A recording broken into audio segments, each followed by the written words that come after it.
meetings and things like that. And so really that organization, well, I don't know if we classify ourselves as an organization, but we really were like a collective of students, staff, and then also off-campus partners, really just meeting every week to come up with ideas and collaborate with each other. So I, along with another student, decided to start a group called Safe CC. It wasn't named until a couple of months after that, but we were kind of as a group before the name came. And so we kind of focused on trying to understand the relationship that CC has with law enforcement in general, just based off of some of the work that we had been doing with other community partners, like reading budgets and things like that. So we decided to kind of bring CC into it, since that's where we primarily are at the moment. And so, yeah, so we did 3 proposals. Our latest one was about a month or so ago, for the drafting of the oversight committee. And so through those proposals, we were able to have CC commit to doing an oversight committee. And then they're following through with their internal review, as well as we're also trying to push forward with some of the other proposals that we had. So one of those were establishing a community fund, which I'm kind of working on that independently with some other students and staff to try to establish a community fund through student funding that's left over from student groups. And so, yeah, we really just kind of went all in with everything and tried to do what we could. And we're still active right now. So if anyone's interested in learning about that, feel free to let me know. Yeah, so that's that. And so I also am a Bonner Fellow, and I've worked with numerous community partners. So recently I've been helping out with the Bemis School of Arts. And so through that, we kind of established relationship with community partners, and also maybe Bemis School of Art is one of the main people that's helping with establishing that fund. So we kind of just meet. And now we're trying to draft a way to figure out how do we get the leftover money into a fund. So I'm trying to make it permanent through CCSGA and things like that. So it's not just a 1-year thing, so that is continuous. So yeah, I'm doing that. um, and let's see, I also am a co-director in the CCE for the Bonner program and the co-op. And so, yeah, that's been really fun to kind of see the development of the other Bonner Fellows, and helping to bring the program to be more project-based rather than just partnership-based. So it used to be that you would kind of just work at one site, but now it's more so project-based. So if you want to just focus on social justice or something like that, then you can, and you can work with multiple partners or do other projects. So that's kind of a summary of some things that yeah, I do. So if anyone wants to know more about that, feel free to let me know.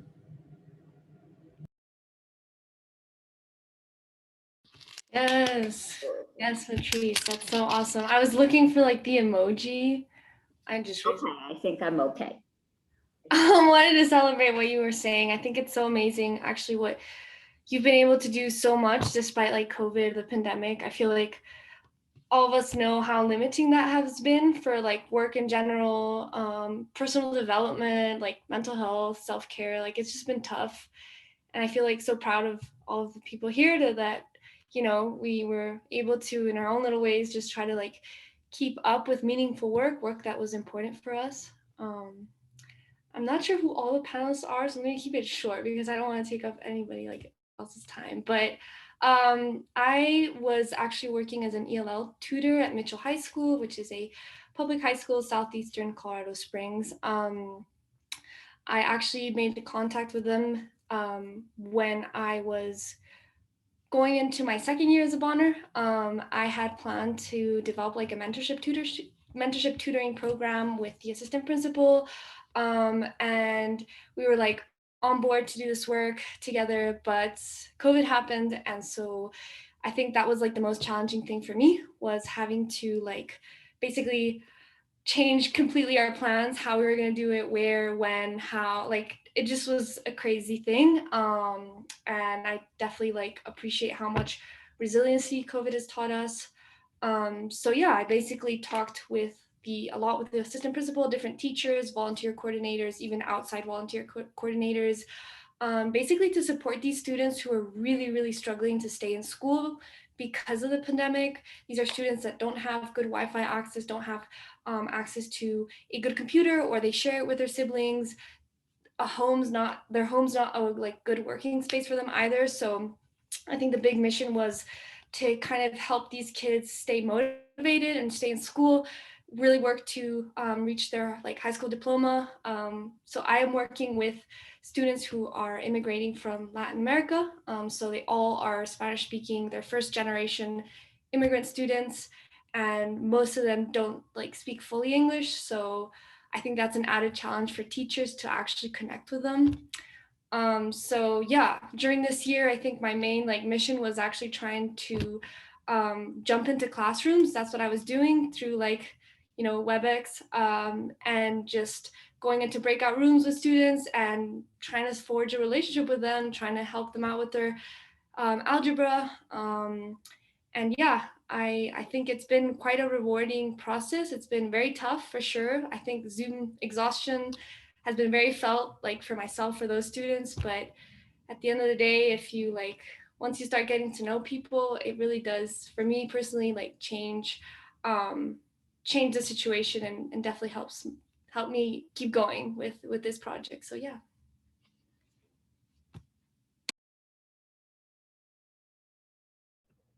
Wow, yeah, I'm in the presence of some absolute rock stars for sure. So it's kind of awesome hearing about all the things that y'all have done throughout the year.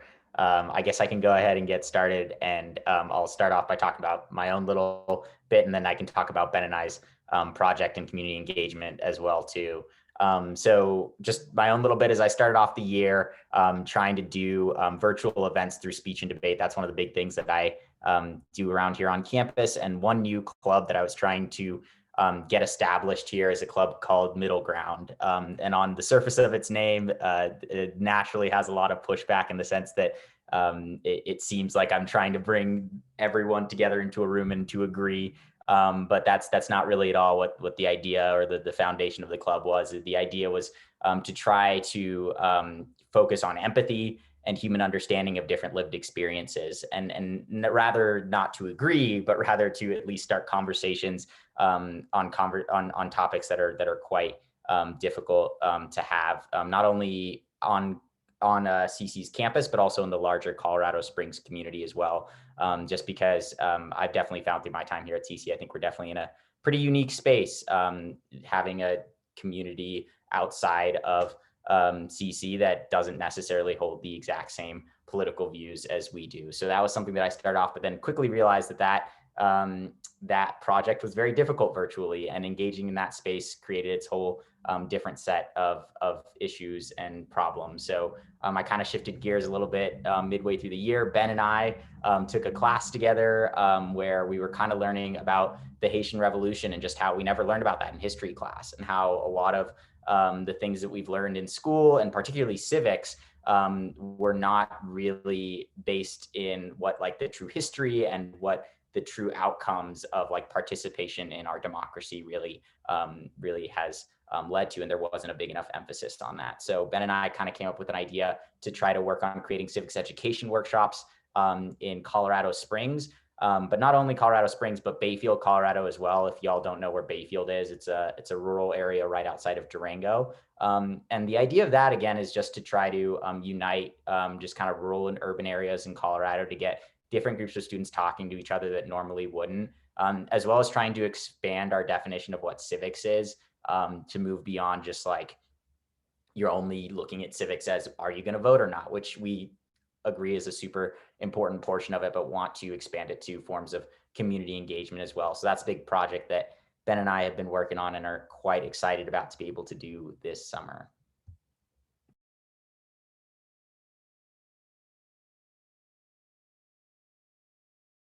I can hop in next. I'm going to stay kind of short and sweet because my capstone is going to be right after this, and you can get my whole spiel there where I'll talk at you for whatever, 25 minutes. So I'll try to keep this short.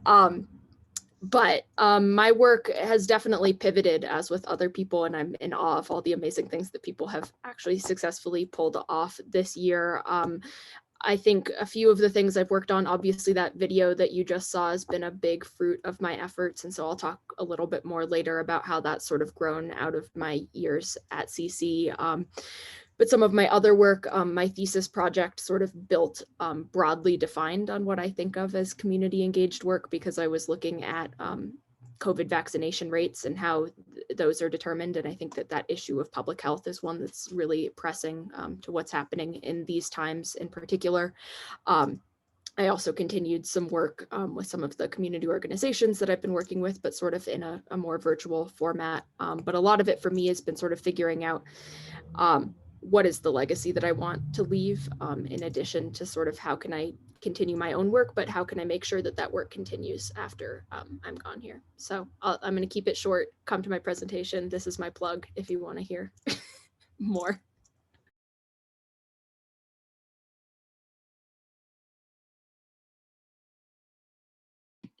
That was awesome. I think I joined a little late, but I can tell you guys a little bit of projects that I worked on this year.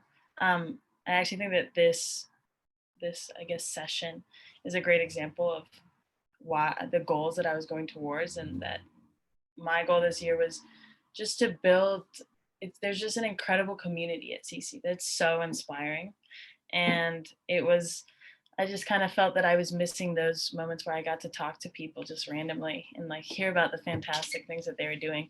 And it kind of just geared me up to get going again. And, you know, like people are always doing stuff at CC. And so those pass-bys, I would talk to people and then I'd be like, oh my God, you're doing such fantastic things. I got to get on it. I got to get going. And so in that light, I started a podcast, and that was one of the things that I was working towards, that just was highlighting all the fantastic things that CC students are doing. And so I got to talk to people like, for example, John Capers, who started a bakery out of his apartment. Or there's a restaurant called The Open Door. It's not open anymore right now. But it's a group of CC students that just started a full, beautiful restaurant out of their garage. And they were feeding people these like seriously eccentric and delicious meals. And it was just stuff like that that I wanted to highlight. And then another thing that I was working on was this thing called Snow Day. And last year, Snow Day took 75 students and 15 student leaders, to the slopes of Monarch Mountain. And as you can imagine, that was a little difficult to try and redo that. But in that design of that project, I made a commitment to a lot of the students that I had seen, and basically was that this opportunity wasn't going to be a one-time thing. It was going to be a thing that's recurring and that people could count on, that the mountains would be there, and that the community that we were building that was supporting diversity in the mountains would always be there. And so this year we tried to refashion that into a online film festival, which was really cool. And I think that it was important for people to see representation. And so yeah, those are the projects I was working towards. And I think just the biggest takeaway for me is that there's no way I could have done any of it without the people at CC that just keep me inspired and keep me thinking about what I'm gonna do and how to re-engage and be involved.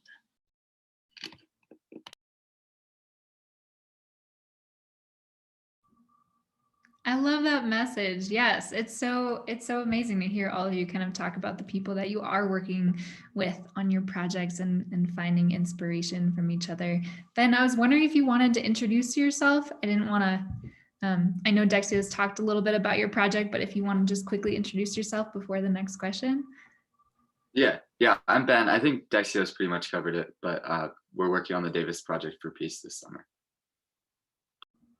Awesome. Thank you.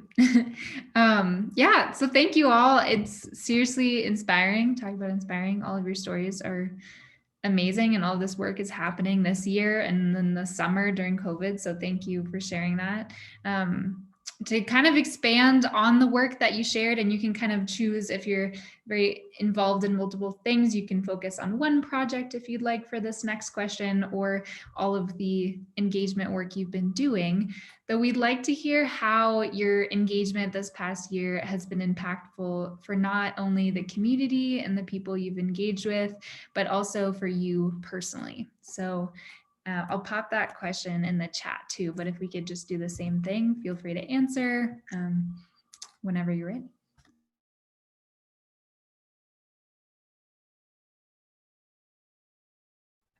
I think for me, it's been a lot about sort of re-envisioning what my definition of community engagement looks like, and sort of how I feel is most sort of genuine to myself and to the community that I'm a part of, and sort of recognizing that the community can be as small as sort of the space that I dominate in my day-to-day life, and that like community engagement doesn't necessarily always have to be some earth-changing, like groundbreaking thing, and it's awesome when it is, but sometimes I think recognizing that focusing on ourselves and figuring out how to sort of take that time to be really deliberate about the choices and things has been sort of a change for me, but I think something that has allowed this year to feel meaningful, sort of, even if it's meaningful in a different way than the way it has been in the past. I definitely resonate with what you say, Bridget. I think that like for me, it's also been a learning process this year to kind of know what it means to be there for one another, especially because you can't like be there maybe physically for other people, but what it means to like kind of show support in different ways. Little messages of like, how are you?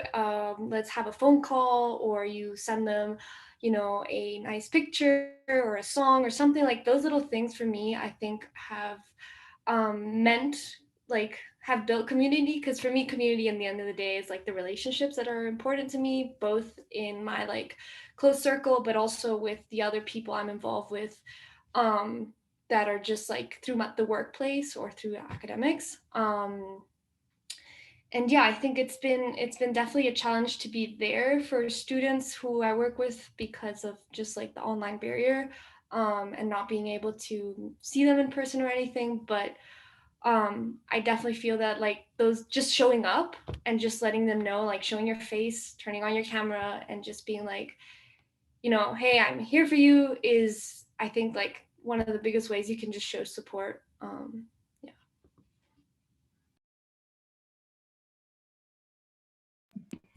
I totally agree with that too. That's some of the things that people were always telling me when I was doing the podcast, and when people were engaging in their awesome projects, it was first showing up for the people that you can be with, like in your pod. And it was just so inspiring to just watch these people they just connected with their friends, and then their friends were the ones that were like, you should start a bakery, or come on, like you can do this and that. And so it was really just comforting, I guess, to know that, across CC campus, people were counting on each other and pushing each other and, leaning on each other. And then within classes and stuff, just as you said, like it meant so much of a difference for people to just engage and, hold themselves accountable to engaging.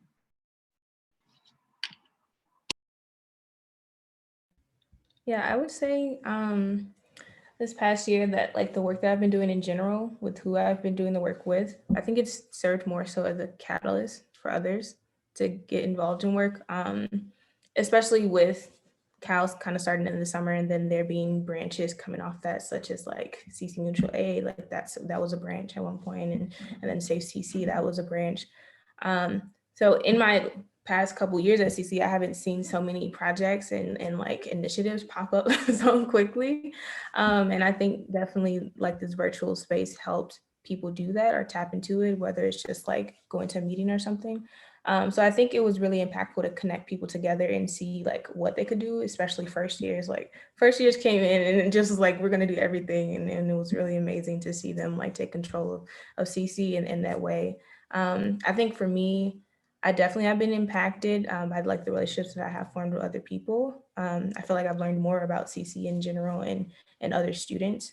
And before it was more so I was just kind of in the background helping out with work, but now starting to take initiative more to actually get to know people personally and help out more. So yeah.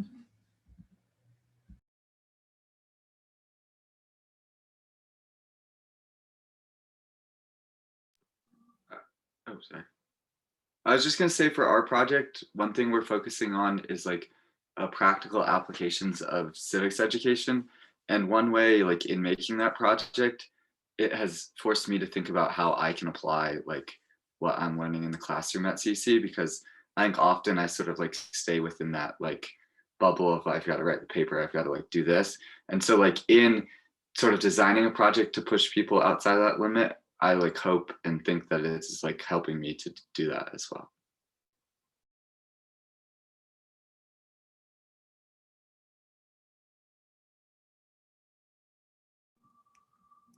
I love that. Thank you all for sharing your responses. I would love to just talk for the full hour.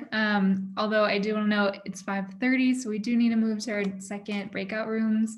If anyone would like to follow up with these students, if you feel comfortable, you could share your email maybe, or just share like websites of ways to find out more information about the work that you have done. That would be awesome. But thank you all for joining. To our students, thank you for being on this panel, and thank you for the work you've done this year.